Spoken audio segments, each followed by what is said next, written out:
me to just set the stage for you real quick.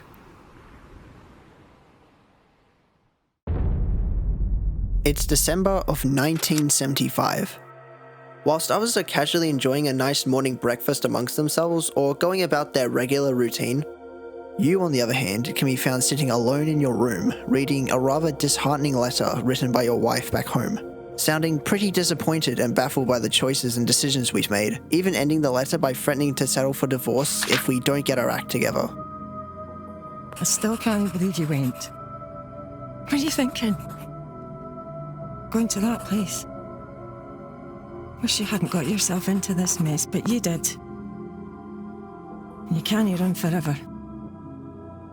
I know you were just trying to do right by me, so I need you to do what's right by us. Now, please, Kaz. I am so tired of fighting. I just want it to be over. I want you home. The girls want you home, but if you don't deal with this, then we are done for good. I love you, but I won't wait forever. Suze. Fuck.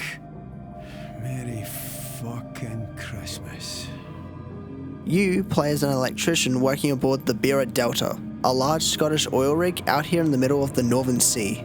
However, one thing that's made pretty clear early on is that you're not really here for the job itself, but rather you're a man on the run, wanted by the police after brutally assaulting another person back on shore and leaving them hospitalized. And now that your boss has caught wind of what you've done, with the law hot in your tail, he orders you over the PA system to meet him in his office. As you could already imagine, and judging by the tone of his voice, he doesn't at all seem pleased with you. McLaren, to my office. That means now. Not as soon as you're ready. Now. I run a tight ship. Do you understand me? A tight ship. Technically, it's not a ship. Shut your gob, you Ned prick! I am sick to fucking bacon of you wee gobshites messing with my operation. You bring the police to my door, to my rig. Look, I can sort this, right? I just need time. Don't you answer me back! Look, Shut it! I'm in a meeting. What? Fuck's sake, Gibbo, I don't care. We're on a schedule. It's a fucking drill. You've got a fucking drill, so drill through it. I don't care if it feels off. Just fucking do it! Or I'll come down there myself. Is that trouble with the missus? You're fired. You hear me? Fired. Come on, man. It's only a wee bit of trouble with the polish. I'm good with the lecky. I keep things running. You said it yourself. Out! Get off my rig! And if everything I've just mentioned didn't sound bad enough, it's what happens next as you make your way to the nearby helipad that really cranks things up to 11 real fast. Jesus, Gregor! Gregor! Get away from the edge! Gaz! Gaz! Get back, man! Gaz! Help me! Gaz! Don't let me die, man! Please! I don't want to die! I don't want to die! You try to save your fellow colleague, desperately holding on for dear life, but it's no use, as he unfortunately loses his grip before tragically plummeting to his death. In the span of just a few minutes, whatever life you once knew on that oil rig has now been plunged into absolute chaos and disarray. The place where you tried to escape your troubles has now only landed you in an even worse hell than before. And what awaits you from beyond this point can only be described as horrifying.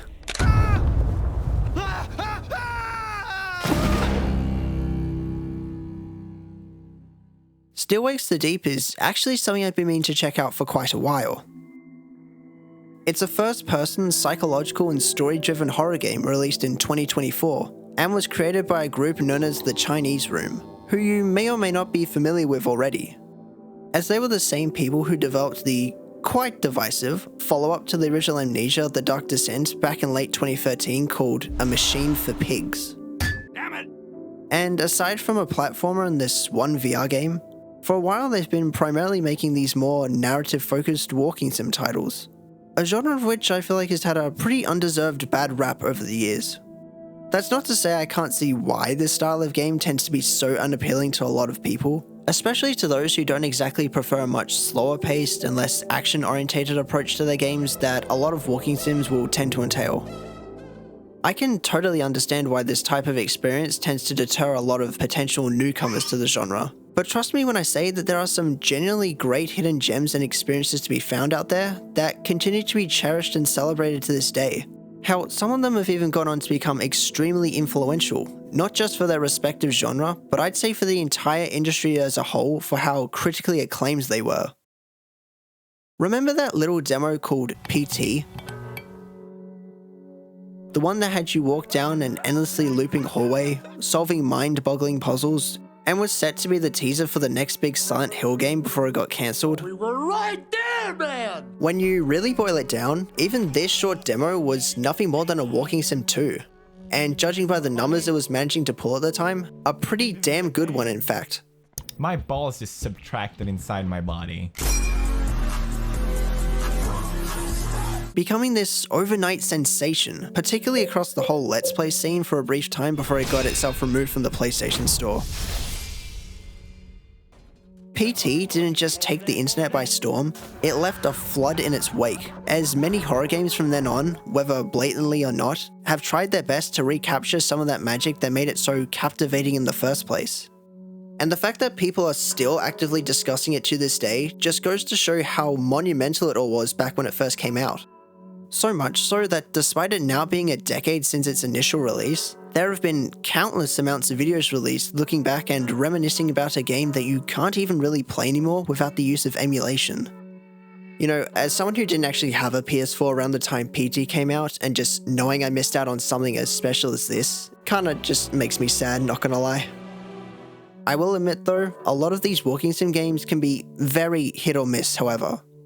And while Still Wakes to the Deep does in fact fall into that same category of being essentially just another walking sim itself, and admittedly also falls victim to the problems that plague a lot of the games just like it, I still felt like what it had to offer in terms of themes, the writing, and just the overall experience as a whole was more than enough to have me fully engaged from start to finish, outweighing a lot of what it lacked in gameplay and any new or interesting mechanics that it could have brought to the table.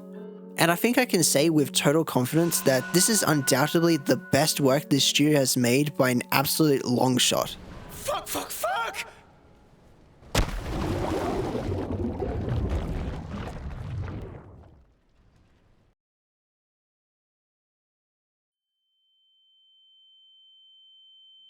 Guys! Christ! He's gone cold! Christ, but you're a right pair. 2 bars and a ball bag. Get his leg! We can't leave him out here! Move! Don't look at me. You're the one who decided to spend the next 4 months trapped on a rig with this bampot. I think he's dead! We've got you, man, alright? We've got you! Susan, I promise you, we will get this straightened out. I will. You'd better.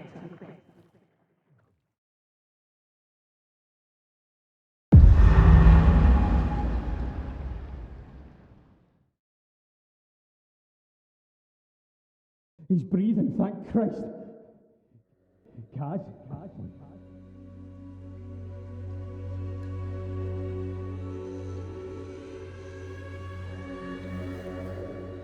After miraculously being saved from drowning and slowly regaining consciousness, we can carefully begin making our way around the lower parts of the rig to try and help others and see what exactly has been happening to the place since coming into contact with whatever it is the drill hit moments ago.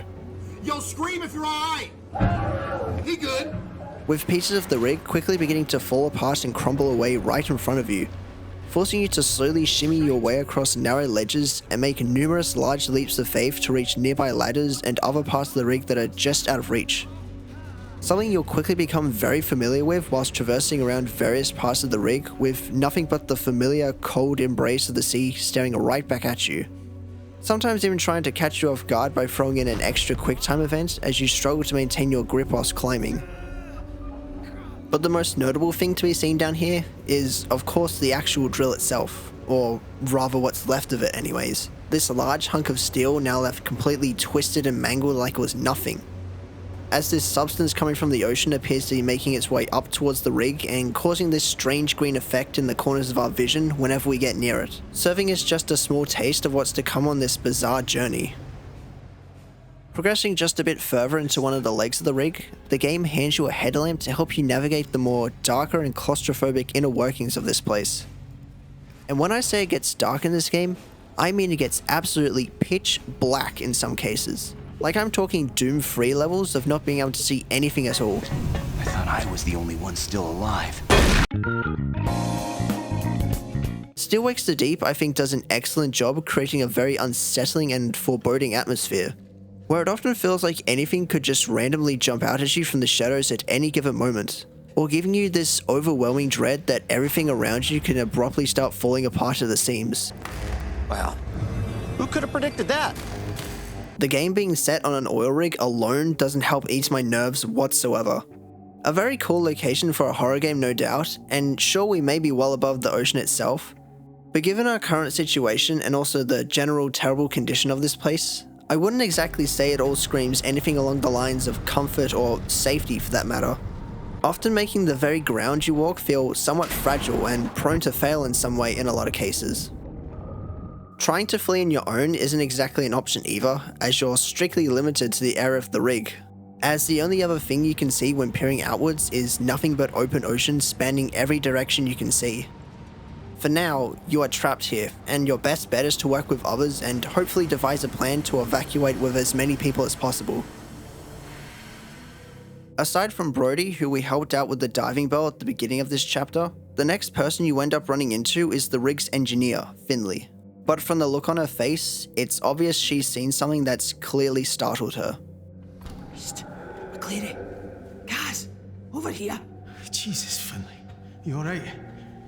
You look like you've seen a ghost. Who's making that noise? Gibbo, he's making that racket. Should we no find him, help him? No, wouldn't recommend that. What does that mean? It means he's no alright. After that explosion, he got oil or some shite on him and just, I don't know. He freaked out, went for me. He's still out there. You mean out here? As in out here with me? Aye, that's exactly what I mean. Oh, that's just fucking brilliant. You seen anyone else? I just got here. Where you going anyway? Back to accommodation. Listen, you'll have to get through the water tanks to get up to accommodation. And quiet like. Gotta go all the way up there? Jesus. And what about Gibbo? Stay the fuck away from him, you listening to me? He's no right, cuz. I'm no arguing. Cuz. Be fucking careful, eh? Aye. You know. What I like about this part is how you never actually get a good glimpse of what became of Gibbo. In fact, he doesn't once even try to attack you at any point. But the way this moment plays with your expectations and constantly feeds into your paranoia by making it seem like something could happen is brilliant. Playing through this with headphones on only amplified this tense feeling with some superb audio design that makes it feel like Gibbo was constantly moving all around you, but just out of sight. He's in the walls. He's in the goddamn wall! Throughout the game, you'll even be given access to these yellow lockers that can be used to hide in, but half the time only serve to be nothing more than red herrings that I assume were placed there as a means of tricking you into thinking that you were in any real danger. It kinda got to the point where if I saw the occasional locker placed in some random corner of a room, in the back of my head I felt as if the game was about to unleash some sort of monstrosity to scare me or try to catch me off guard. Oh, Jesus! Which kinda sucks for them, because apart from causing me to be skeptical of my surroundings at first, they ended up becoming one of the most neglected features for me because I never really used them for their intended purposes.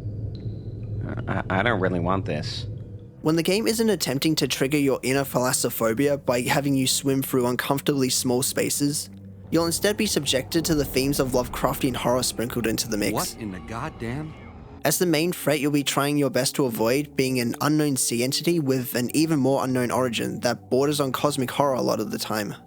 And as you'll quickly find out, a heavy dosage of body horror as well. Not too dissimilar from the stuff you'd see in something like John Carpenter's The Thing, which seems to be where this game draws a lot of its inspiration from. Just instead of there being one shape-shifting alien on the loose that's capable of blending in with the people around it, causing the group to become hostile and untrusting of those around them, here the rig is filled with something much, much more terrifying. Scottish people. It's not long until you'll start seeing heads and other contorted body parts formed in these heaping piles of viscera and gore smeared all over the walls and floors. And to me, what's even more chilling is the fact that some parts even appear to be still ticking on the inside, even if only slightly. And another thing that just cannot be understated is just how stunning this game and its presentation looks, as it was one of the main reasons I even bothered to keep this game on my radar for so long. As much as I'm starting to lose a lot of interest in games trying to look as ultra realistic as possible, instead choosing to favour more varied and diverse looking games with their own sense of art direction and creativity, here I felt like the insane amount of detail and high fidelity that was put into this not only made the whole thing better, surprisingly enough, but only ended up making things that much more frightening and that much more immersive, further enhancing my enjoyment of a game I was already beginning to fall in love with. Like, it sort of feels as if I'm actually stepping in the soaking wet worker boots of a real person, going through a total nightmare scenario with no chance of waking up. Whoa! Eventually we do end up making our way back to where we began in the accommodation sector of the Bureau, with the main entrance to the cafeteria appearing to be heavily barricaded from the other side. You can even start to see bits of that unknown substance already starting to make its way inside this area at a pretty rapid pace, with these oddly colourful strands stretching across some of the hallways that make up this area in particular, which apparently smells pretty bad from the sounds of it. Yet, what's even more alluring is this strange glow emanating from behind a locked door that immediately draws your attention. Trots? Get it off me! Trots, is that you? Can't hear you, man. Open the door. Trots, the door's blocked. I can't get to you. What's up, wee man? Are you hurt? Jesus Christ. Oh, Jesus. Oh, Jesus. Trots! Trots! Can't hear you, I'm taking a piss. After taking an alternate path into the kitchen, we can find Roy, the rig's chef and personal friend of the protagonist. Bloody hellfire!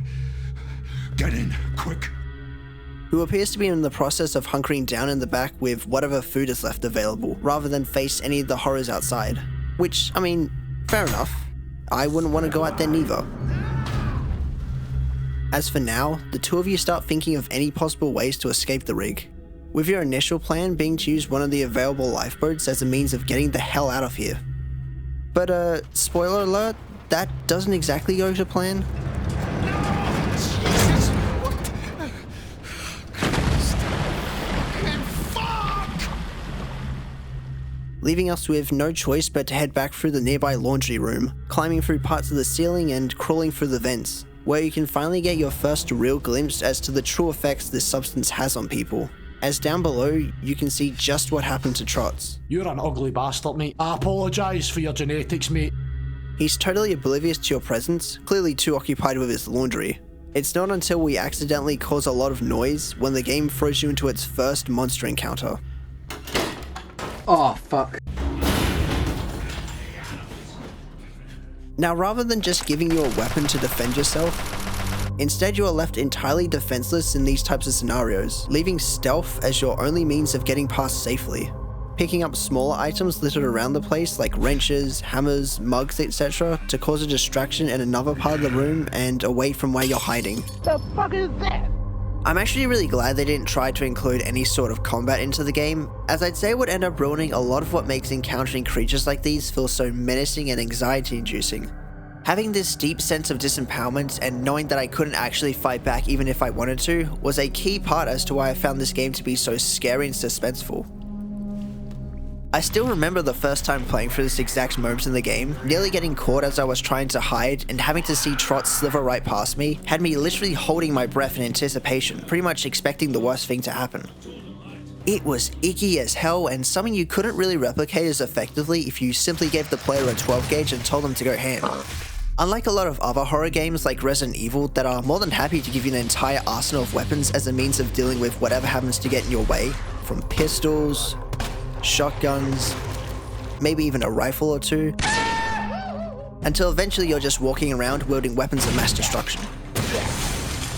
All of this is totally fine and can actually be a lot of fun on occasion, effectively turning the tides and going completely on the offensive with near hyper-aggression, rather than constantly playing it safe at every moment. Gonna kill you and I'll keep killing you and I'll never... But if we're talking about having a strictly terror-inducing experience, then I feel like with this approach, especially after the player has amassed enough equipment or upgrades, pretty quickly those enemies from before are going to start losing that initial fear factor and general level of scariness they probably once had at the beginning. Not really outright diminishing the horror entirely, but just allowing the playing field to be evened out so much that the sense of overwhelming danger has more or less been extinguished with this whole inventory of firearms in my back pocket. Because who cares if the enemy knows I'm there when I can easily turn them into a red mist with enough precision. Do you have any ibuprofen? I got a headache. What the fuck?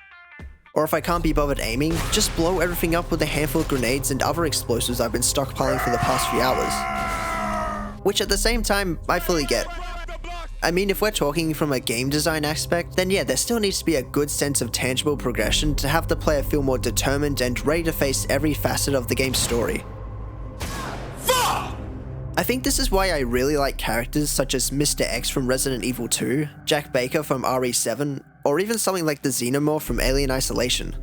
These persistent and continuous threats that act as a sort of unstoppable force that can not only send you into a complete panic when they manage to catch you by surprise, but at the same time also reinstill that feeling of danger and vulnerability back into the player. Either by making them totally unkillable by regular means, or being so tanky that using up a lot of your precious finite amount of ammo only to temporarily hold them feels entirely pointless. Back from the dead, motherfucker! On a similar note, Still Wakes the Deep thrives off making you as the player feel completely powerless and almost entirely helpless against the infection and the handful of gross creatures it'll end up throwing your way. Even more so here in this game, since once again, you don't even have the luxury of a basic pistol or even a knife to fend off against something that's charging right towards you. I mean, you've got your trusty screwdriver that you'll use to open a variety of doors and vent covers, but I don't really see it being that effective in a life or death scenario. Light work, no reaction. But really, I'm just happy that the hardworking developers that contributed to this game stuck to what they do best and didn't try to incorporate or mold the entire design of the game around some sort of half-baked, boring combat system that would make something like the Callisto Protocol look enjoyable. And that game was so bad. Holy shit. More on Trot himself, his design is just disgusting. His body has been altered so much to the point where he's been left to an agonizing crawl, with each bit of movement looking about as painful as the last, as he leaves a large trail of blood behind him wherever he goes. With his appearance kinda reminding me of those infamous centaur creatures seen within Fallout 3 in New Vegas and even as early as some of the first two games, that I still find to be some of the most off-putting creatures in the entire series. You don't want to be like this. This is disgusting. This is awful in every way. He has all these huge, weird, fleshy growths on his skin that can seemingly spawn a heap of additional tendrils that'll latch onto any nearby surface as a means of helping him traverse the environment, with even an additional few extra limbs grafted onto the side of his body to create this utter mishmash of a creature that once resembled a normal human being. And I don't even know what's worse. The fact that this pretty chill guy ended up getting infected much like what happened with Gibbo, or the fact that this isn't even the worst example of the effects the substance has over people. If anything, I'd say Trot's got off pretty light compared to others you'll be seeing later on. But to be honest, despite the build up towards him and for being your first introduction to this sort of gameplay, Trot's is a bit of a pushover here, and you can easily just breeze past this encounter if you want to with little to no effort. Come on, man! That's too easy! So with the first method of escaping now completely out of the question, we're now left with some good and some bad news. Well, mostly all negative, but good for me because it actually involves probably my favorite section in all of Still Wakes the Deep. Firstly, there is another possible way for Kaz and the others to escape, luckily enough, but the bad news is that Roy's health is beginning to play up due to his diabetes, meaning once again we have to endure the journey on our own. However, the path we need to take directly leads into what I consider the scariest moment in the entire game for me. Up until now, the dark atmosphere combined with some real eerie sound design and those large moments of being completely isolated has all been great so far. But if I had to pinpoint the exact moment where this game went from pretty good to terrifyingly great, it would have to have been this section right here.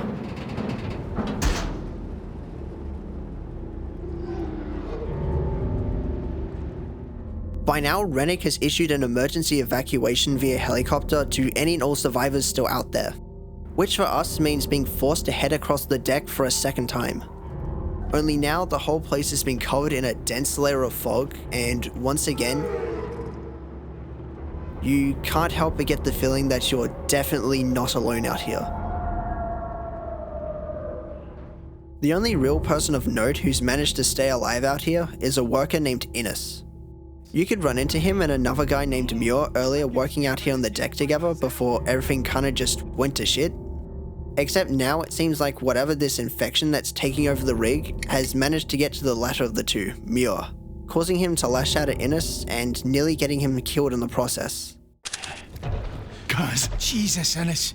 What are you doing up there? That thing will see you. That thing? It's Muir, cuz. It's fucking Muir. Muir? Jesus. No, run in! Christ! I don't understand, Kaz. Listen, we have to get to the helipad, alright? I tried talking to him, but he came for me. Like, he didn't care me at all. It's no him anymore, Innes. There's nothing we can do but leave. Save who we can. Aye, you're right. But the only way up is the crew lift. He won't let anyone leave. Then we need to get past him. Alright. I'll see you there. But hey, don't be a hero if he hears me, alright? And then don't let him hear you. See you at the lift.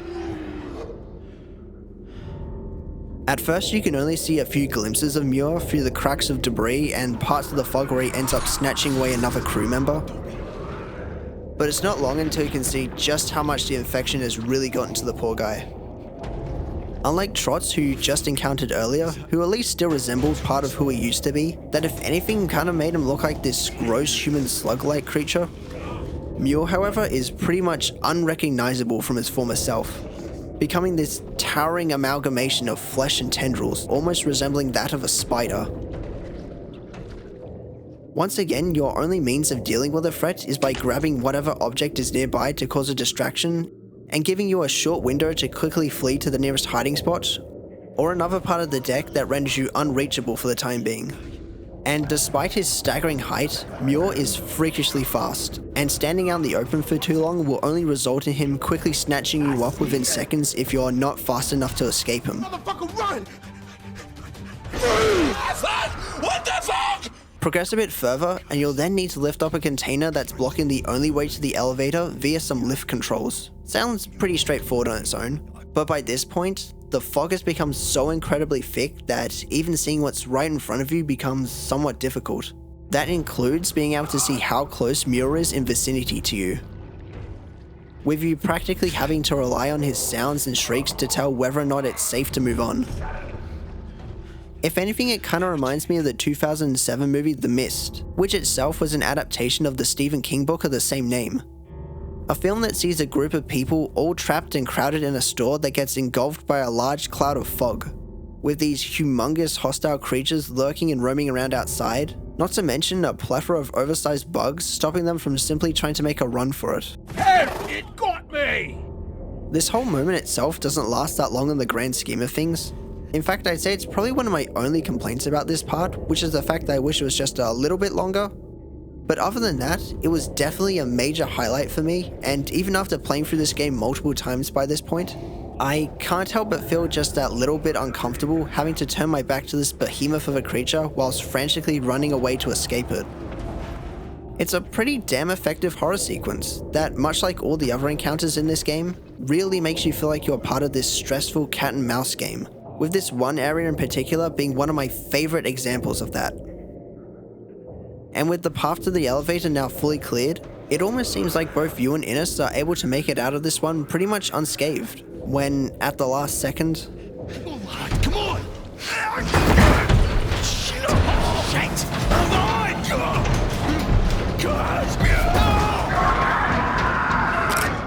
You hardly get a minute to process what just happened. One moment, the two of you were heading up to evacuate together, and the next, you're watching a friend get dragged away back into the fog where you can only assume he will suffer a pretty gruesome demise, as you yourself just continue ascending up the elevator in pure despair. But with what feels like such little time remaining, really the only thing Kaz can do at this moment is to rush up to the helicopter that's just about to take off without him and... Rennick! I'm right here! Archie, stop! Wait! Wait! Fuck! Rennick, you bastard! You lying bastard! Where are you going? Jesus Christ! I can't fucking die here. Christ. Zeus. Fuck. Come on. Come back! Hey! What the fuck's he doing? Fuck, fuck, fuck!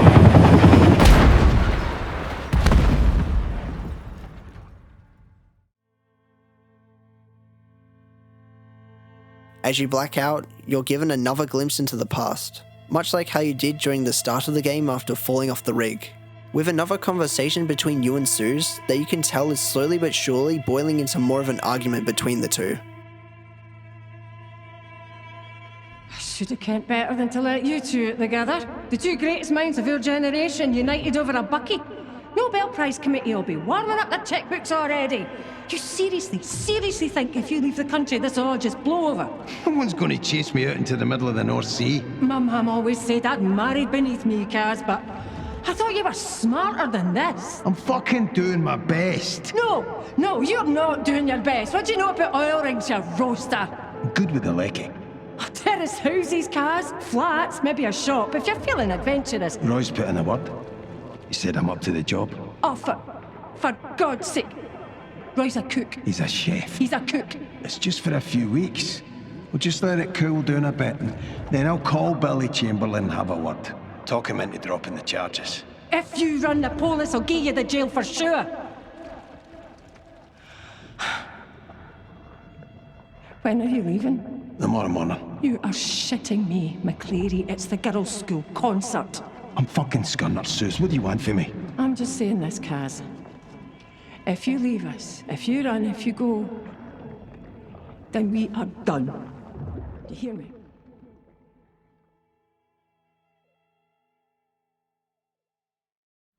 I've already gone over how well this game handles its horror elements, but if you were to ask me right after I reached the credits what was my absolute favourite aspect about Still Wakes the Deep, it would undoubtedly be the characters and the truly phenomenal voice acting, as oddly enough, I think this is where this game truly shines.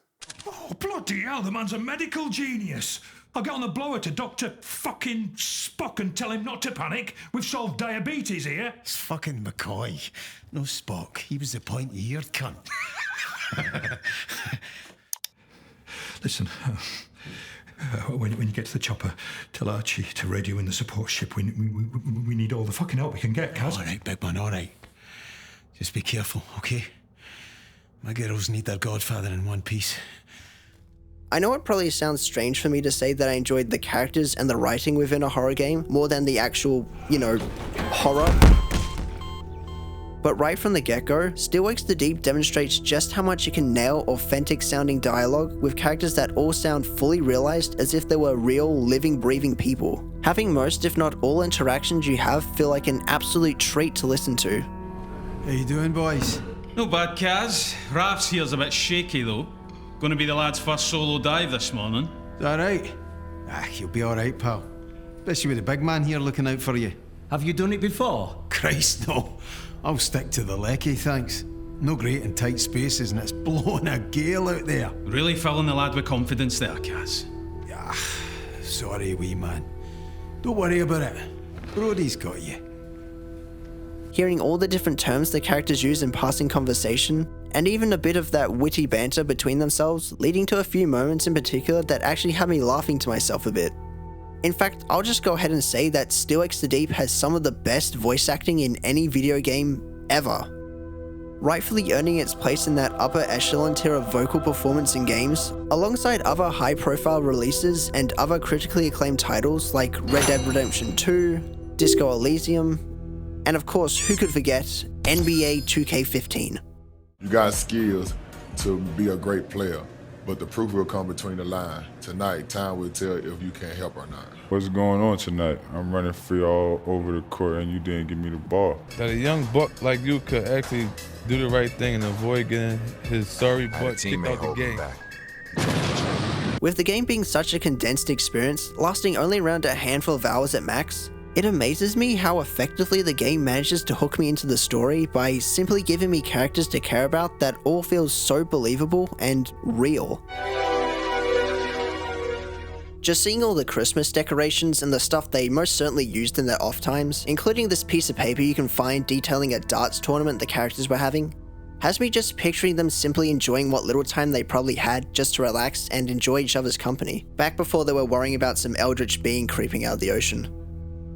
I'd say it's pretty hard to find at least one character that felt like they weren't given the same amount of raw performance that everyone else has. And I feel as if the dev team knew that going in, if they wanted the audience and the player to feel in any way engrossed in the setting or have any sort of emotional connection with these characters, then again, it needed to feel authentic. And that's what I adore so much about this horror game. Every single person of the crew feels like a genuinely nice person that seems to actively care about your well-being, and they all give you this level of mutual respect that we in turn would want to give back ourselves. Well, mostly everyone, that is. Enjoying your last day, McCleary? What's that supposed to mean? You've been a naughty boy from what I've heard. Ah, geez, peace. You're not exactly an angel yourself, Adair. I'll be fine. Well, you'll not be missed. You wouldn't know a day's graft if it slapped you in the face. I'd like to see you try and do my job. You wouldn't know a spark plug from a fucking hairdryer.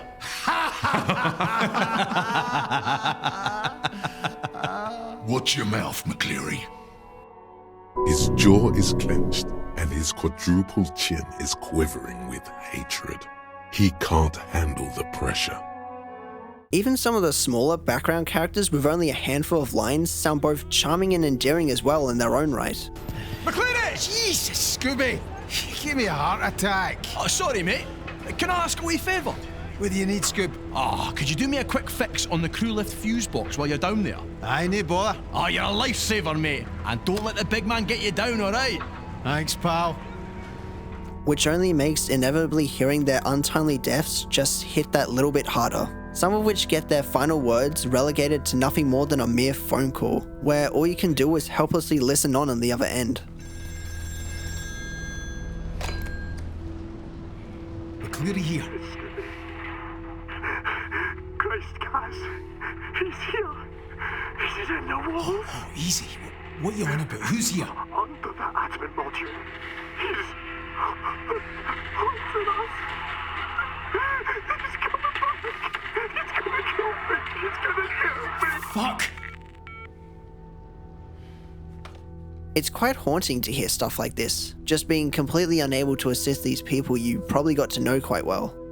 And it's made all the more somber when you take into consideration that these were all just regular people just trying to make a living for themselves, most likely with families of their own perhaps. They didn't deserve their fates, and it pains you to hear them calling out using the one lifeline they have nearby. Hello? Bruce! We're trapped! What's coming in? Bruce! It's Kaz, where are you? Lost O'Connor! You hurt his leg! Swim! Bruce, tell me where you are! Bruce, can you hear me? Jesus Christ. Shite!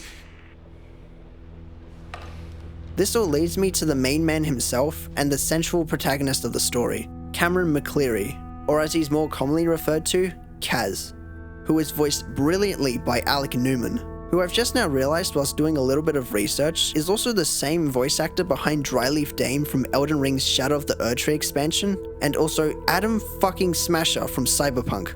I don't know, I guess I've just been living under a rock for the past few years. Shut the fuck up. But anyways, I really liked Kaz, both as a character and as the protagonist of this story. There really isn't anything too special about him, but that might as well be all the more reason why I enjoyed his presence that much more. Kaz isn't this ultra superior being that's just an absolute force to be reckoned with, but rather he's just a normal dude facing off against horrors nobody could have predicted or even seen coming. He's scared out of his right mind like anyone would be. And in another detail I really like about him is that on occasion he'll actually try to argue against doing a task that seems dangerous instead of happily going along with what everyone else tells him to do. No, fuck off. And once again, Newman's performance voicing the character is outstanding and gives the character such a realistic depiction of emotions when he's faced with all sorts of obstacles and hardships. Rennick, it's me, Kaz. McClary, what the fuck are you doing to my lifeboats? It's gone. It's just fell off into the fucking sea. You must have done it wrong. Fuck off, Rennick. You built this fucking thing, not me. Who's with you? Roy's in the canteen. Finley and Brody are alive. Listen to me, McClary. Get your ass up to the chopper pad. Bring anyone else you can find too. And whatever you do, don't touch this stuff all over the bearer. I can't get back out. There's a safety door. The railings are all gone. For God's sake, do I have to tell you how to do everything? Give the door a tidy kick at the bottom. It'll open right enough. What about you? Just concentrate on getting to the pad. Don't worry about me. He's certainly not a saint by any means, if brutally assaulting that other guy and trying to evade the police wasn't evident enough of that. But underneath all of it, there's still enough to like about Kaz where you actually want to start rooting for his success and hoping for his safety. Although just a word of advice, if you ever plan on playing this game at some point, I'd strongly suggest you enable subtitles here.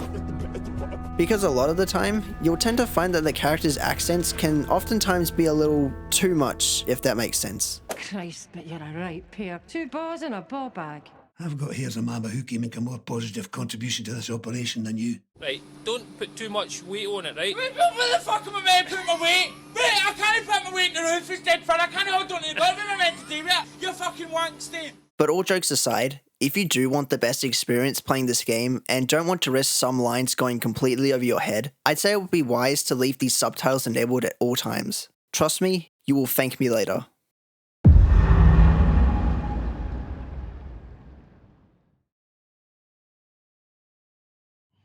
Oh, don't say that. I'm here. Suze. Fucking hell. I'm losing my mind.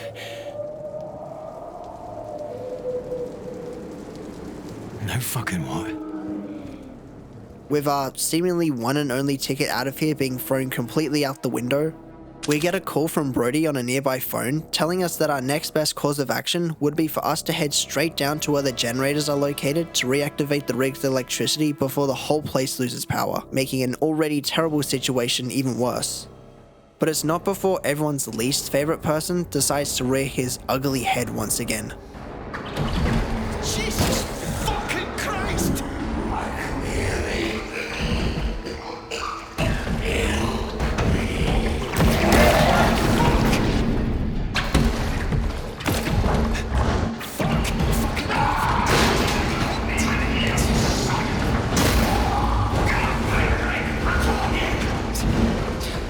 This whole mini chase sequence is alright, I guess. Just when you think you've gotten away from Rennick, he'll end up bursting through a nearby wall before chasing you down some more. There's nothing too special about his design here, maybe aside from these 2 mantis-looking arms he has protruding out of his newfound massive cranium. I actually didn't notice these until I started looking at his model a bit closer. I mean, in my defense, it was kind of hard to get a good glimpse of everything, what with me having to run through multiple hallways and stuff. Although thankfully, you're able to slip away by what feels like the skin of your teeth. I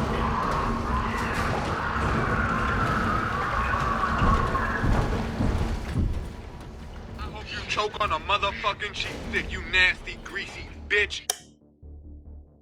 Now there is something about Rennick becoming one of these creatures that I want to point out, but it's probably better if I bring it up later.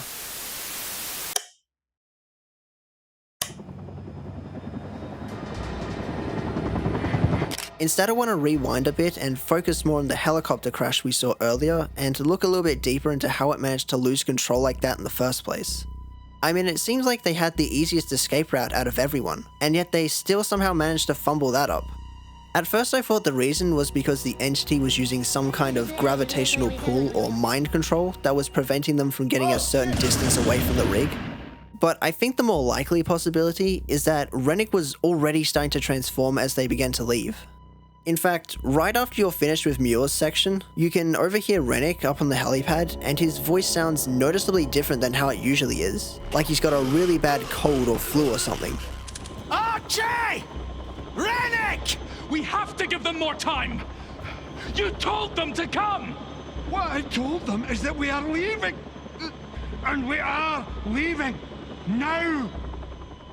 And if that is the case where Rennick was already in the process of turning, then it's highly likely that all that out-of-control movement the helicopter was doing in the air was just due to him attacking the pilot Archie not long after they were off the ground. Once making it all the way to engineering and meeting up with Finley for a second time, she's able to help guide us on how to get the generators back up and running again, instructing us on where to go and what steps we need to take in hopes of restoring the power back around the rig. But when our initial attempt ends up failing abruptly, because like, did you really expect the game to just throw us a bone randomly? Need to hang up that computer call. You instead have to head deeper into engineering to conduct a manual restart of the generators. Now getting there is pretty straightforward, but all the while you can hear what sounds like someone screaming somewhere off in the distance.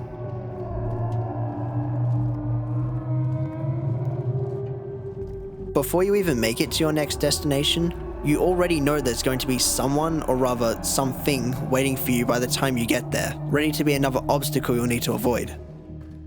And sure enough, upon heading up towards the generator control hut, the game makes sure to remind you how little it's willing to give you a break around here, as the last of the creatures makes their grand entrance.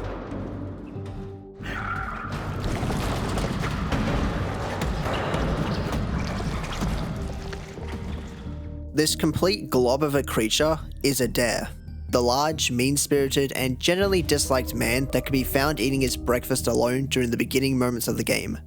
And much like how he was in his past life, he remains just as vile and disgusting as ever. I mean, I don't even really know where to start with this guy and his even more bizarre looking creature design. It's hard to even discern which one of his many unpleasant looking faces is the original and which ones have seemingly just been mutated onto him. By now you should already be capable of dealing with these stealth sections, much like how you've dealt with previous encounters like this one. Pick up an item, throw it to cause a distraction, and then run like hell. Just try not to accidentally reveal your location like I did here. Yeah, definitely try to avoid doing that. One thing that I find so interesting regarding the transformations of both Rennick and Adair compared to the other monsters you've encountered beforehand is how much more hyper-aggressive they act towards you. That's definitely not to say that Trot and Muir were any less vicious in how they behaved, but Rennick and Adair seem straight up bloodthirsty and hell-bent on killing you. Come on! Which seems rather fitting considering that they are two of the most antagonistic people in the game that both seem to have a bone to pick with others around them. In fact, it would probably be more fair to say that whoever becomes a victim of the infection, their transformation more or less reflects how they are on the inside. And in the case of both Rennick and Adair, their relentless behaviour matches their ugly inner selves. Either that, or their sheer hatred towards you far exceeds whatever powers the infection has over them. Which in the case of Rennick I don't think seems too far-fetched. I think what really gets to me during your first encounter with Adair is how harsh the sound design is and how bashful it is to your ears. Whenever he sees you just out of his reach, he won't hesitate to start ramming the full weight of his body against whatever it is that's blocking him from ripping you to shreds. Going as far as to follow you all throughout engineering, calling you a coward, as well as a plethora of other hate-filled comments that we can only assume comes from all his pent-up rage against Kaz and others during his time spent working on the rig. You serve zero purpose. I mean, just taking one quick glance around his room at the beginning of the game and seeing the sort of extremist political parties he supports is enough to get a general idea of how deplorable this guy was. So it's rather fitting to see the biggest piece of shit aboard the Bearer rightfully ended up becoming one of the most heinous looking creatures of them all. You're one ugly motherfucker. Although, something that kind of ends up ruining this moment, but is also kind of funny, is that there's a very high chance Adair will attempt to squeeze into one of the crawl spaces only designed for the player to fit into, and he'll end up getting his fat ass just completely stuck in there and eliminating any tension or threat that there could have been. You're stuck! You're stuck! I think I've seen this happen like a total of 3 times by now, and instead of just running away to safety, I just use this moment to point and laugh at him. Anyways, one short number puzzle here, another manual generator restart there, and an extra fuse switch thrown in at the end. We're finally able to get the lights back on, much to the chagrin of Adair by the looks of him. You are mine! You are mine! But just as our work here is done, we soon get another call from our good pal Brody on the nearby phone. Whilst we may have fixed this one issue, he informs us there's something even bigger that we're gonna have to tackle next. The whole rig is beginning to sink, and if we don't take action now, everyone and everything still left on it will be set on a one-way trip to the bottom of the sea. You kidding me? How long till it goes under? Soon, if we do nothing. Look, I need you to come down to the pontoons.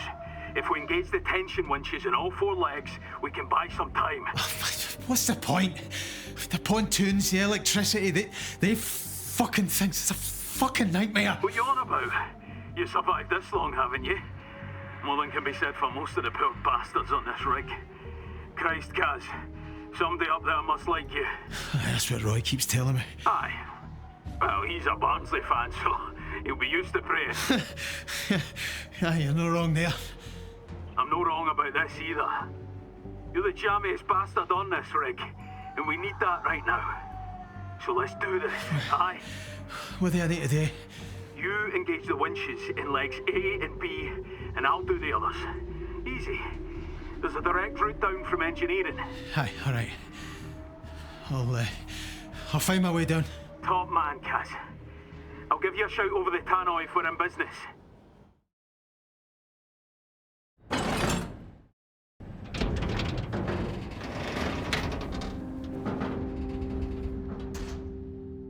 The pontoons area is, it's alright.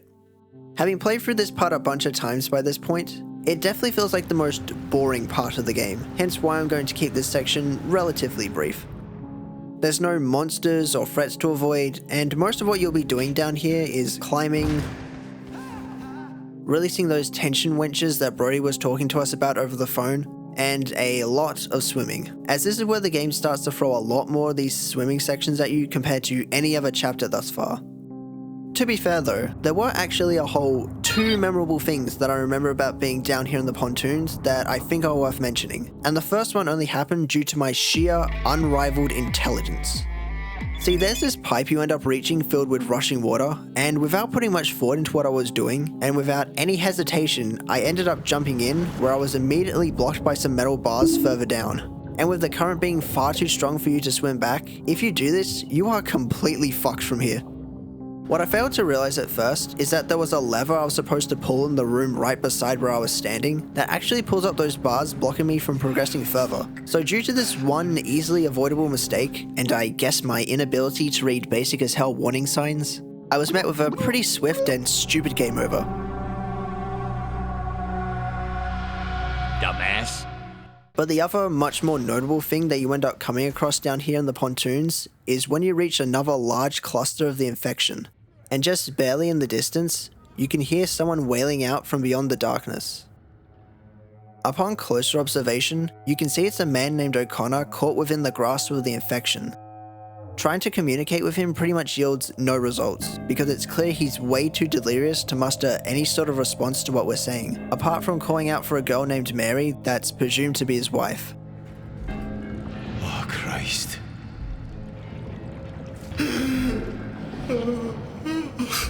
Oh, man. Mary. Oh, man, what happened to you? Go and fetch Mary. You can hear me, can't you? You understand me? Fucking Jesus. I'm sorry. I can't help you. I'm sorry.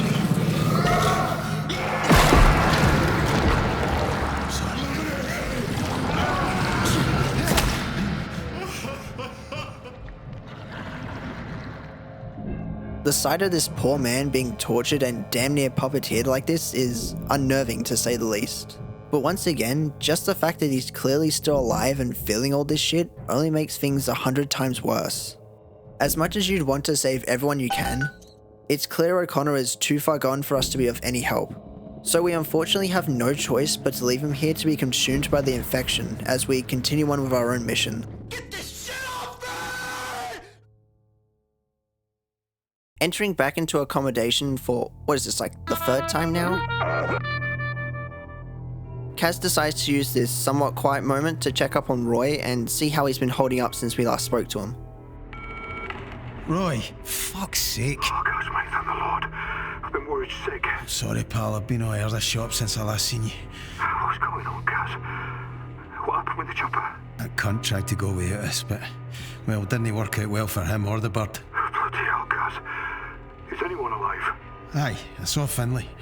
We had to get the Jennies on, and Brody as well, helping with the tension legs. Do you know what? I'm a fucking rig expert now.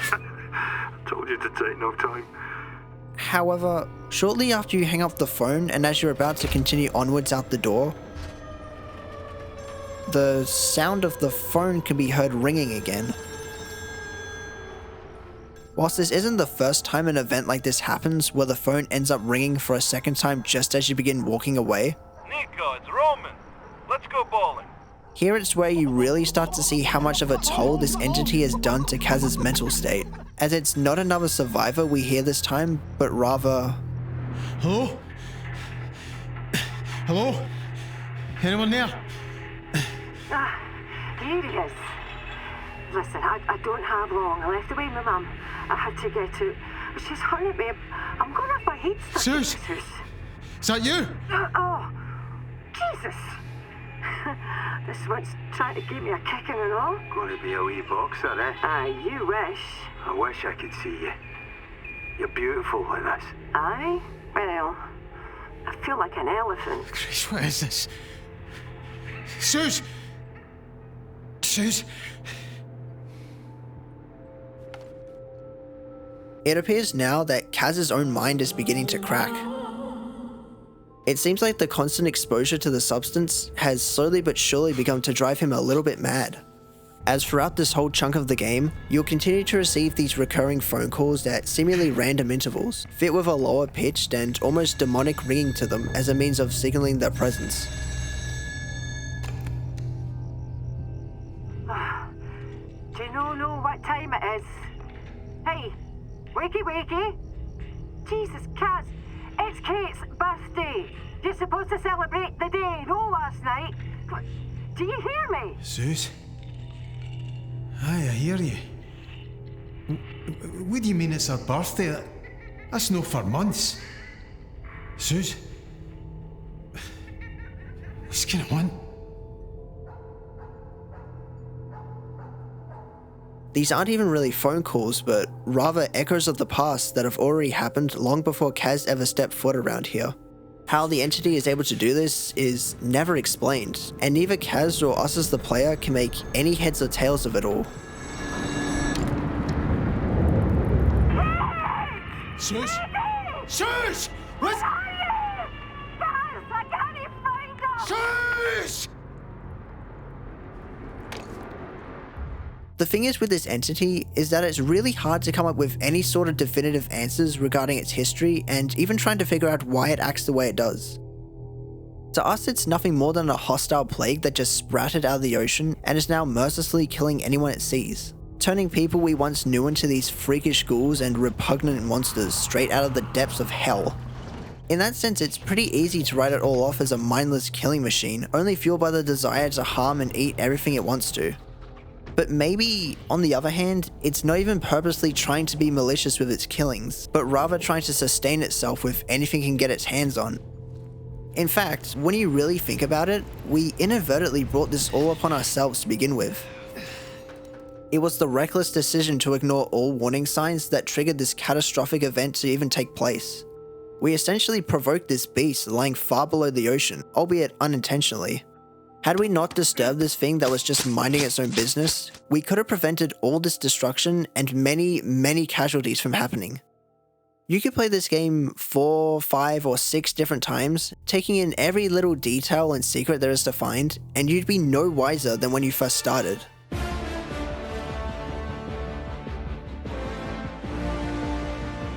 It's all left so purposely vague and obscure that, by the end, only leaves you with more questions that we'll probably never get the answers to. And a part of me does actually like that air of mystery to it, even though I am someone who does like to delve into the lore of the games I really like. At the same time, there's also something so intriguing about not knowing exactly what we're fighting against. What the fuck is this? We at least know what it can do to those it comes in contact with on a physical level by morphing them into these hideous monstrosities, but even then it really only seems like a very surface level understanding of how or why it even works the way it does. And again, the true origins of this thing, whatever it is, its goals, its needs, right down to its very name, are just left a total mystery for the player to ponder on. Oh my god, what is that? What is that? Once you conclude that strange phone call with Suze, you can head back outside to meet with Brody overlooking the flare stack. And rather than have me horribly regurgitate what we need to do, I'll just let him explain what's going on. Main feed's ruptured. It's burning out. It could get worse. And if it does, it could spread to the derrick and cause an explosion. Right, so we're fucked. Again? Not if we switch the flare onto the auxiliary gas pipe. If you go over to the processing quad, I can... What? Have you seen it out there? Oh aye, it's quite nice in here, you know, maybe we should swap. You can't work the controls, Kaz. Otherwise of course, I'd go myself. Christ. Alright. What am I doing? You need to get there and find the diverter valve, main to the auxiliary. It's on the middle floor, flare side. I'll ignite the stack from here. Right. If I can't do it, then you'll need this. Jesus. I'll be on the tannoy if you need any help. Good luck, Kaz. Great. You know, despite the fact you've been given yet another dangerous and life-threatening task to add to your never-ending to-do list, it still feels kinda nice to see another familiar face that's still kicking against all odds and seeing what has become of most other people on board. Oh, and speaking of familiar faces,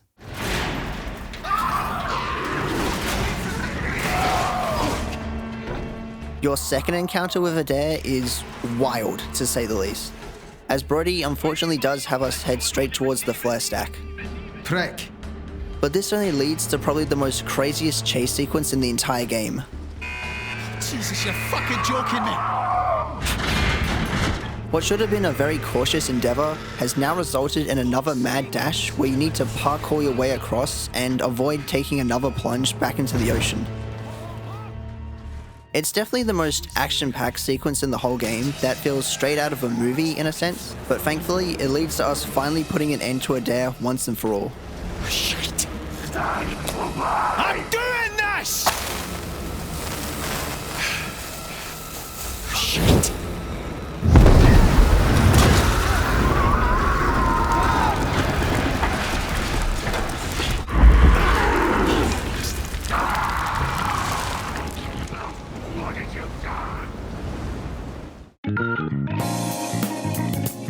Our work here is done, but we still need to make it back before this whole thing collapses underneath us. It looks like it's going to be a close call, but maybe, just maybe,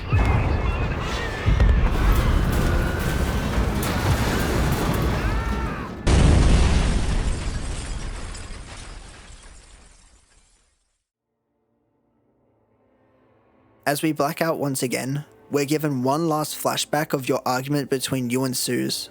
And for a game that has already proven to have some amazing voice talent behind it, this is perhaps some of the best in the entire game, but it's anything but pleasant to watch. Seeing these two characters that deep down still have love for each other, going through so much emotional turmoil as they end up getting into a complete shouting match with each other. It quite literally is like hearing two parents arguing from the other room, except you're right in the middle of it. Give us peace, Suze. Oh, I'm sorry, love. I'm not being difficult. I'm just trying to pick up the pieces of your mess. He wouldn't let it go, okay? He's carried a fucking torch for you since school. He's always hated me for being the bigger man and for having you in those beautiful fucking wains. Oh, no.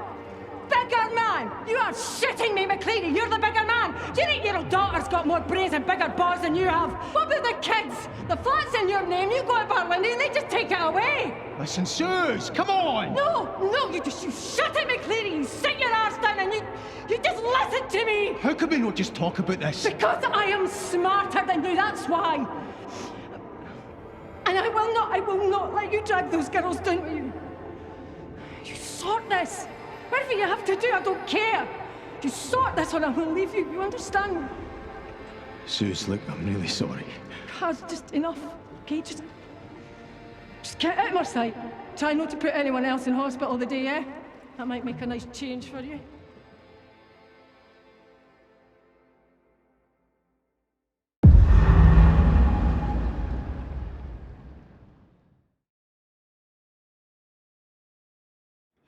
No, I didn't mean that.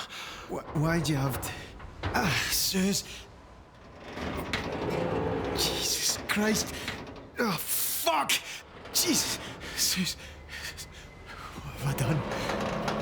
Oh, Jesus Christ. You bastard. This point onwards will pretty much be your final stretch before reaching the end of the game, with the rig now being in the worst state imaginable.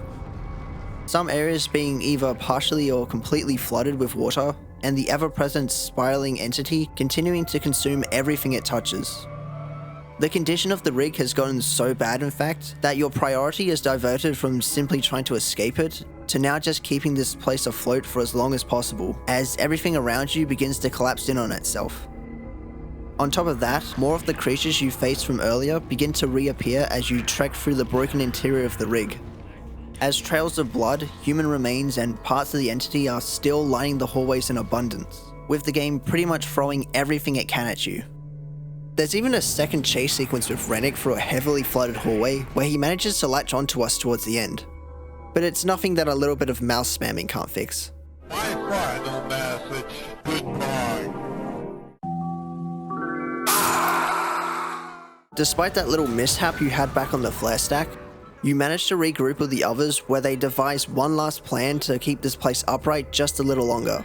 However, just before you can even get this plan into motion, you're all interrupted by the sudden sound of someone over the PA system sounding distressed and struggling to breathe. Both at marine control. It's Roy. Hello, can anyone hear me? I'm stuck up in so fucking hot on the accommodation roof. I don't know how long I can last without insulating. He's up on the roof. I have to get him. No. Is anybody out there? You have to get to marine control with Finley. Please. It's a two-man job and we don't have much time. You think Roy does? I can't just leave him. I promised I'd get him home. Let him go. Fine. If you want to go, go. But this place is filling up with gas and oil from the drill to the derrick. God knows where else it's leaking to. I can't recommend it. I know, Brody. But I'm going. I have to. Even though your situation already feels dire enough as is, the game doesn't even give you a choice between whether or not you want to save him. And I mean, why would it?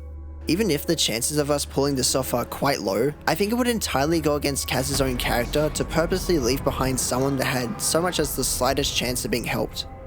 So on top of the fact that we're still dealing with this damn gore virus, and the fact that the rig is continuing to collapse, you now also have the looming dread of potentially losing another friend hovering over your head from this point onwards.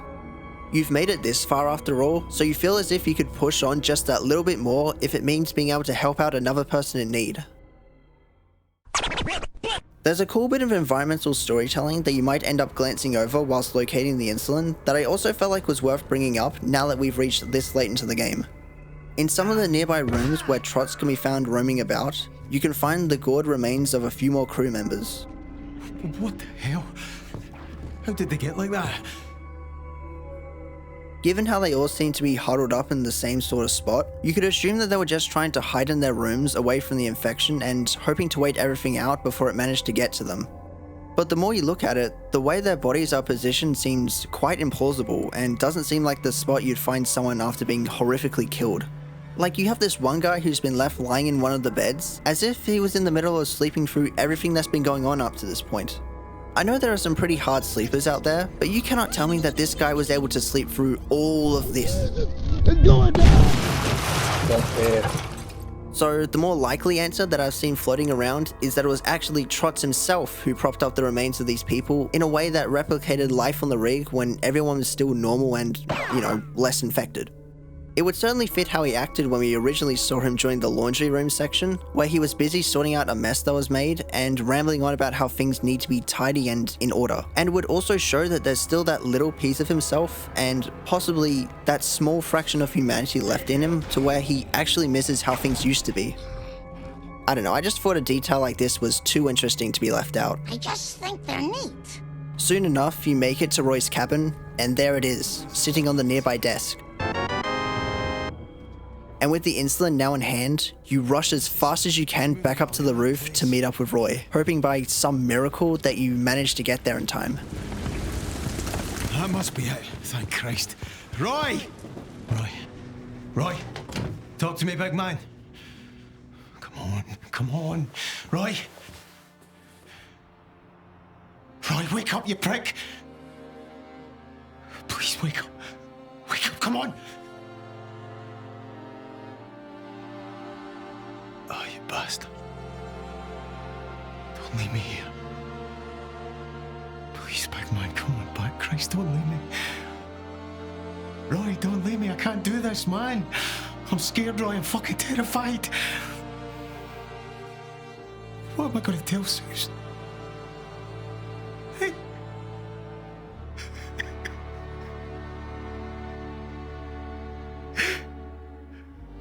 I mean, she's going to fucking kill me, man, you know?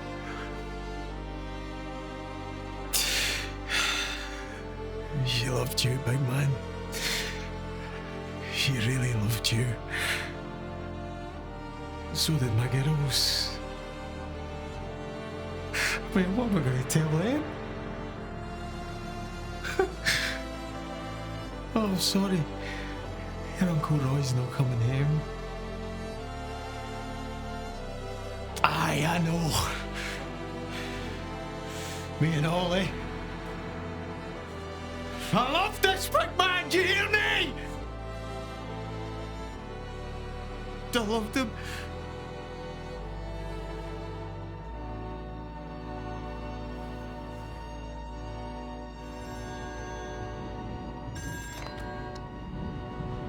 Who's this? It's Finley, Kaz. You got it, Roy. Good. Look, Kaz, the water's up to admin, so I couldn't get to Marine Control. You need to try and get there from where you are, alright? Jesus. Aye. And that English bastard better come and all. You can't stay in that hut forever, no. Kaz? Kaz, you still there? When you're not shouting, I start to worry like. Is Roy making a fuss? Put him on. I'll get him tailed. Guys, for fuck's sake, what's going on? Roy's no coming. Ah, Jesus. God, did you not make it? I was too late. Oh, fuck. I'm sorry, Kaz. You know, we all loved the big man, eh? I let him down. He was relying on me. No, you did everything you could. You went back for him. None of this is your fault. It's not anyone's. Look, I'm sorry, Kaz, but we need your help here. We're all fucking going down otherwise. Aye. I want half this fucking Rick. From your very first interaction with him at the beginning of the story, and pretty much every other subsequent one after that, you could tell Roy was a very likable and passionate individual that cared for those around him just as much as Kaz would. And as inconvenient as it was for his health problems to end up becoming a huge spanner in the works whilst you were all trying to escape, it was all just very unfortunate timing that these two issues ended up colliding with each other and getting in the way of him receiving that life-saving medicine that he desperately needed. Roy got completely fucked over by this entity as much as anyone else that just so happened to be working out here at this particular time. And yet I'd say he still managed to be a small beacon of light amidst this entire shit show of a day. With his willpower to stay alive in spite of his circumstances, making it seem like you'd all be able to pull through together in the end. And I'd say a lot of that hope and determination went right down the drain as soon as you find him lying there motionless after all the trouble you went through in an attempt to save him. You can only imagine how scared and uncertain Roy must have felt being all alone up here, most likely unsure if any of his friends were still alive out there, let alone if anyone was actually coming to his rescue. Even though his presence was pushed a lot more to the side as the game continued, that still didn't stop Roy from becoming one of my all-round favourite characters in the game for how much of a good friend he always appeared to be. A great man that would go out of his way to help out those he cared about no matter what. Or at least that was the read I got from his character and personality. You're a good lad, Kaz. That's why Suze loves you. And she does, you know. I'm praying for you, mate. Remember, Jesus loves you, Kaz. Everyone else thinks you're a cunt. Alright, pal. Afters.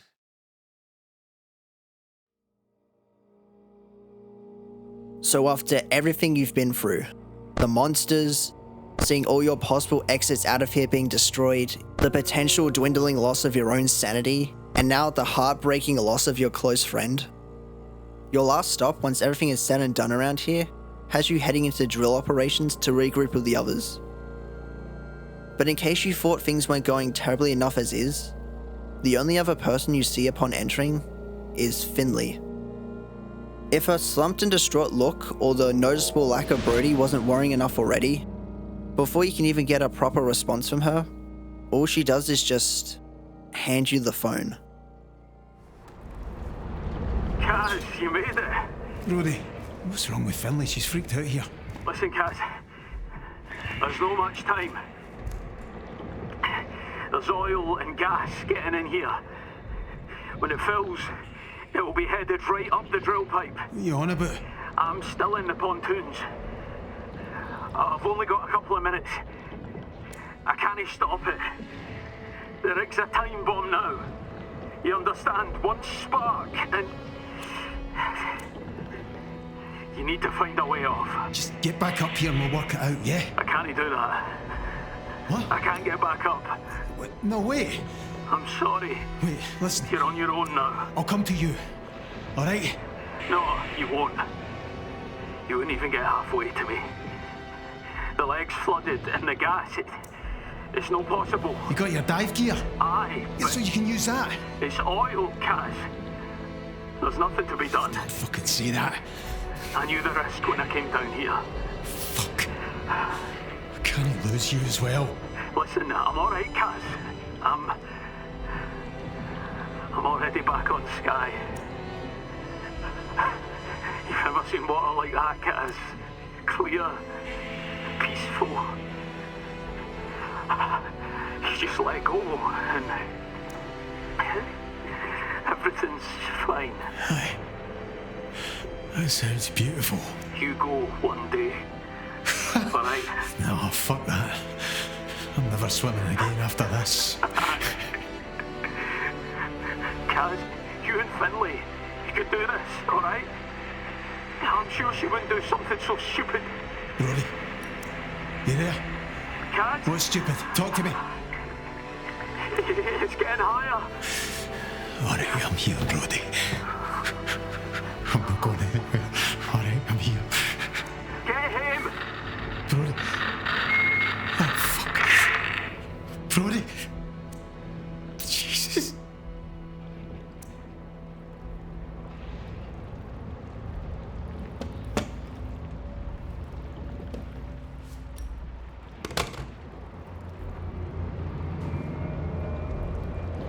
Brody. Ah, fuck. How is this happening? What do we do now, Finley? With the two of you now seemingly all out of ideas, something within Finley has snapped. It's clear she knows that there's zero hope for the both of you anymore, and is now starting to look at the bigger picture and what needs to be done. If neither of you can get off this shithole, then she's gonna make sure nothing else will. He was always gonna die. All of them. Always. You see that? We've been fucking about with a lakey and pontoons, and without a hope in hell, watching our pals turn into monsters. Never once, never fucking once, have we tried to do what needed to be done. Oh, Captain, alright, what do you mean? I'm ending this. Fucking now. Finley. No. Come back. Finley! The two of you begin chase through the wreckage and what little is left of this place. Ending up back outside that's become pure hell on earth and nothing but a complete clusterfuck, as these huge portions of the rig begin to crash down all around you in the rain. By some miracle, you manage to not get yourself killed by a moving container or random chunk of debris that's falling around you. However, Finley isn't as lucky in her efforts. Oh, Jesus, Finley. Fucking hell. Guys. I'm here, Finley, I'm here. Guys. What? Who is it you hear? When it's close. Who do I hear? Christmas card. I hear my wife. I just want to get back to her, Finley. To my weans. I hear my boy. When he was wee, you know. I hear him now. Fucking kid. He's singing. We're not seeing him again, guys. There's got to be a ship coming. You said it yourself. Christ, guys. We don't want him coming. Jesus! I'm sorry, Finley. I don't know what we do. We've got to face it, cuz. What do you mean? We can't get back. We can't. But I can. It's not going to stop with us. Fuck's sake, McCleary. For once in your life, be brave. Be brave for them. You can't save yourself, but you can save him. Jesus, Finley. You want to leave it a chance? If it gets to the mainland, you know I'm right. I'm always fucking right. With her dying breaths, she reaches out her hand that's clutching the lighter that you'll need to finish the job before succumbing to her injuries, leaving you now truly alone, seemingly the one and only person still left alive on this rig. There's actually a little detail I didn't notice until my third or so playthrough of this game, but right beside where all this happens, you can find the bodies of both Innes and Muir's mutated form, looking as if Muir was holding Innes close and embracing him in his last moments. I have no idea if that's what the developers were going for, but if it is, then it's kind of wholesome in a weird way. But not to prolong the inevitable any longer, we continue marching towards the bright, almost heavenly light off in the distance, bracing ourselves for whatever lies on the other side.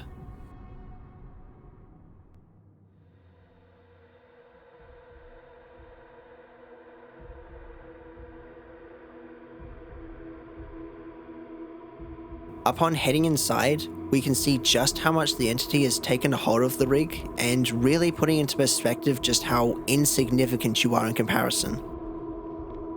The more you trudge along towards the drill, you can hear the slow, audible sound of the entity pulsating, much like the sound of a beating heart. Christ, we never had a chance. And down below us, a pure, dark abyss. I'm sorry, Zeus. I'm so sorry. This is the end of the line for you. All your valiant efforts, multiple near-death experiences, and desperate attempts to save not only yourself but the people around you have now all been in vain. I think looking back at it now, we realize just how hopeless it all was. Something that was doomed to fail from the start.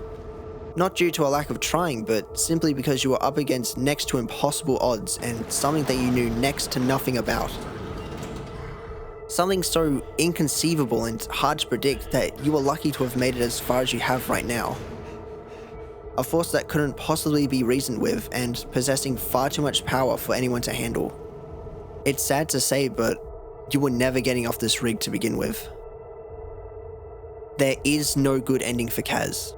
He will die out here, but at least now he'll be able to go out on his own terms, destroying both him and this infection that's been terrorizing him and his friends throughout the entire journey, but more importantly, saving his family and the countless other lives back home from ever having to see the horrors he's had to face leading up to this moment.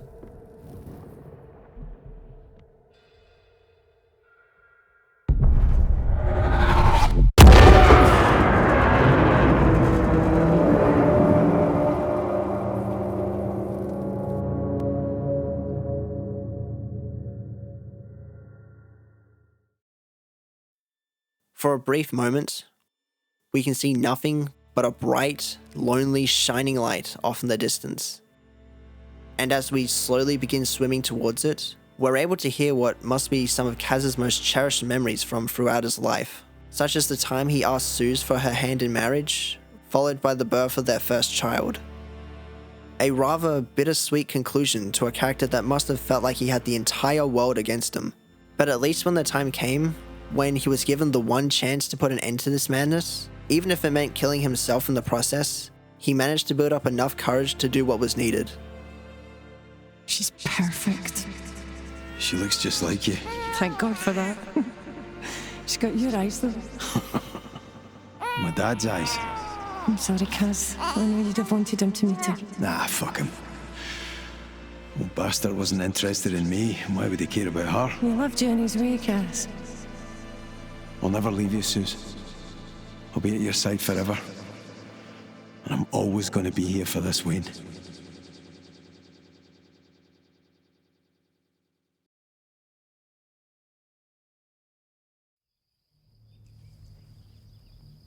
The last thing we see as Kaz is him waking up in his bed beside Suze, who at this hour is still sound asleep. It's quiet, calm, and comforting to be back home for a brief moment. Looking around the room a bit, you can even find pictures of you and Suze on the day of your wedding, as well as some pictures drawn by your two beloved daughters. Although it really seems like it, and as much as I'm sure we'd like for this to be the case, this isn't us waking up from a bad dream we've been having throughout the entire game. This is merely just the morning in which Kaz would end up leaving to go work on the oil rig, replaying before his eyes as another memory before he passes on.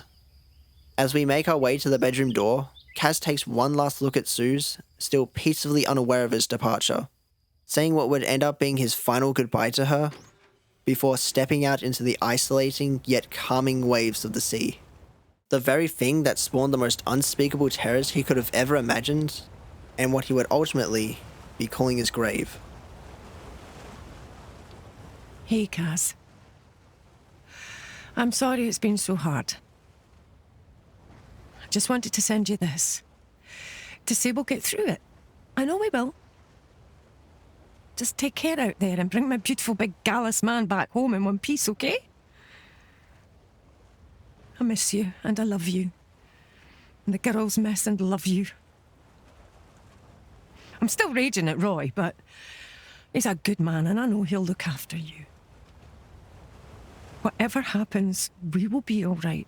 We can weather this. Just wanted to say that to you, Kaz. To keep you safe and close and make sure you know to come home to us.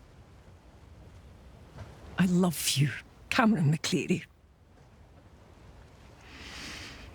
Be safe out there on those waters. My man. My love.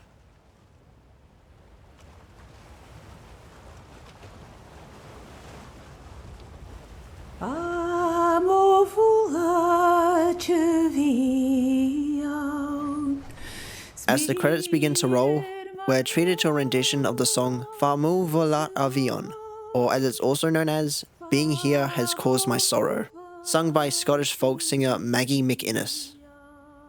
It's quite the lovely piece to end on for a game as depressingly tragic as this. And from what I could find in research about it, it's described as a song about longing to return back home and the feeling of being homesick, which you can only imagine mirrors the thoughts Kaz must have had to an extent, as he was trying to escape the prison that was the rig. I'll leave a link in the description if you want to go and listen to the whole song in its entirety without me yapping over it. It's a really beautiful song even outside of the context of the game, and I think it deserves a lot more love and attention on top of what is already amassed so far.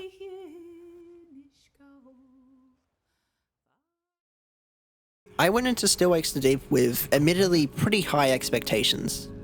After watching all those initial trailers and being completely blown away by how good it all looked and hearing all the buzz surrounding it online, if I'm being honest, a part of me was a little bit worried that it wouldn't quite live up to the hype I was building up for myself after waiting to play it for so long. That it would unfortunately just end up falling short of what it wanted to be and what makes a good survival horror game in general. Yet I'm happy to say that I thoroughly enjoyed pretty much every second of it, with the game not only delivering on so many individual aspects, but ended up being so much more than what I had originally anticipated. I tell you what though, folks, that's bloody nice. I wouldn't go as far as to call it a perfect game by any means, despite how much non-stop praise I've been giving it throughout this video. Aside from things I've already mentioned, like Adair getting himself stuck in places he really shouldn't have been, there were also a handful of bugs and other technical issues I encountered over my 5 or 6 playthroughs that would really get in the way of my enjoyment when they happened. Sometimes there would be an occasional door that just couldn't be opened for some reason, like I'd walk up to it and the prompt would just not activate for some reason. And those super detailed graphics I gushed about earlier in this video, well, that would sometimes come at the cost of a few very noticeable frame dips in certain areas. However, these would mostly occur during the larger outdoor areas, and thankfully were a lot less frequent when moving around the interior of the rig, which is where the majority of the game has you wandering through anyways. And sure, the gameplay itself could be considered very repetitive with all the different stealth sections and chase sequences, yet I still think the overall package is well worth these drawbacks in my honest opinion, because Still Wakes the Deep has so much more to like that I can forgive most of the issues I had with the game. Well, I mean, most of them.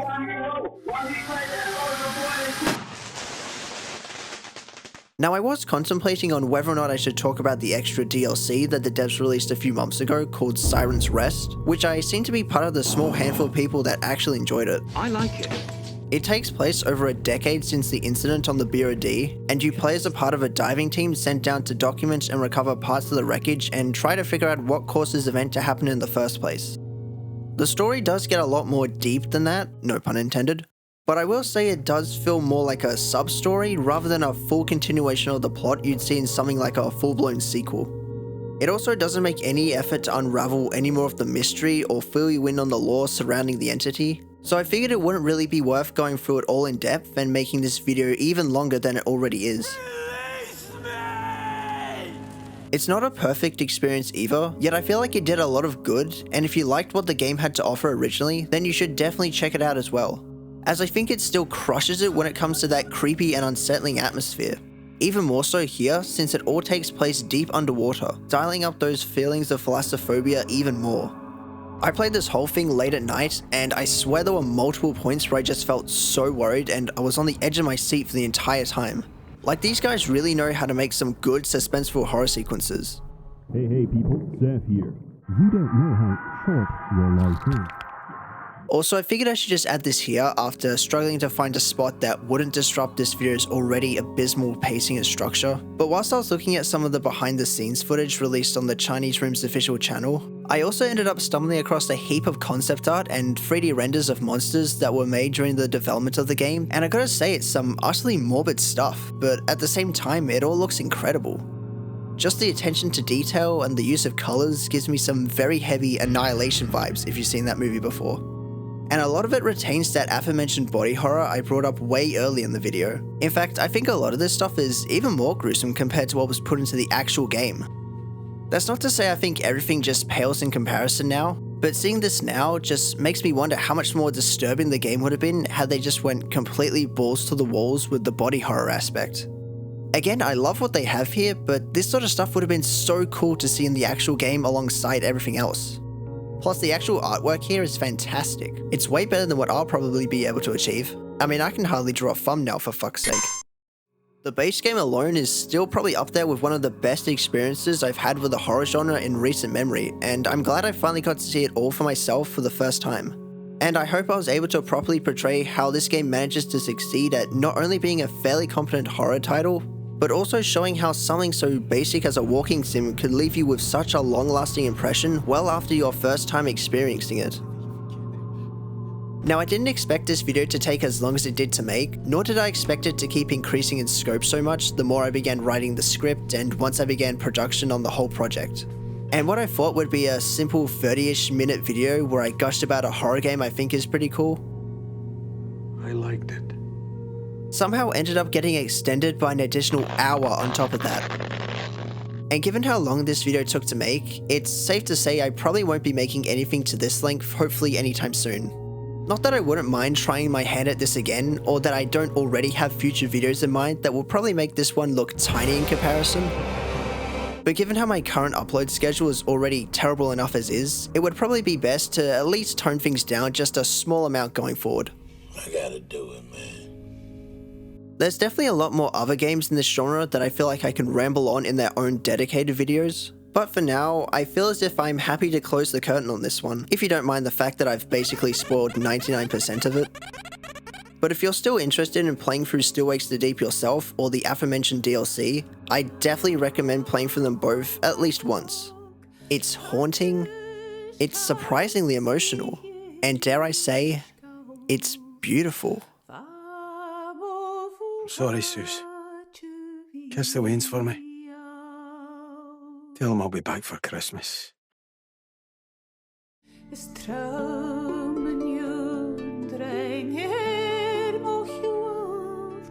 Gaat ook via nog eens, vamo fulaatje via, voor me hafgam hier, chuking met al die